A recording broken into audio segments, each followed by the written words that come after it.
खबर शामिल करते हैं भुवना से, जहां स्मार्ट लॉकडाउन के हवाले से हुकूमती अहकामात पर अमल दरामद करवाने के लिए जिले इंतजामिया और पुलिस मुतहरिक हो गई।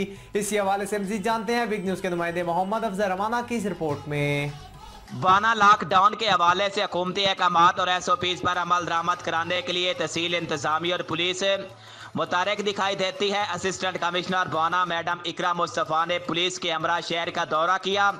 SOPs के तहत शाम 6 बजे दुकानों, मार्केटों, कारोबारी मराकज़ को बंद करा दिया गया, सिवाय इनके जिनकी हुकूमत की तरफ से इजाज़त दी गई है। इस हवाले से असिस्टेंट कमिश्नर भुवना मैडम इकरा मुस्तफ़ा का कहना है कि कोरोना वायरस की तीसरी लहर शिद्दत इख्तियार कर गई है। शहरी फेस मास्क पहने, हैंड सैनिटाइज़र का इस्तेमाल करें। इसके अलावा समाजी फासले का भी ख्याल रखें। अपनी और अपने प्यारों की जान की हिफाजत के लिए तमाम ज़रूरी इकदाम करें। हुकूमती अहकामात और SOPs की खिलाफ वर्जियाँ करने वालों के खिलाफ सख्त कानूनी कार्रवाई अमल में लाई जाएगी। कैमरा मैन मोहम्मद आरिफ डक्कू के साथ मोहम्मद अफजल रमाना, बिग न्यूज़ भुवना।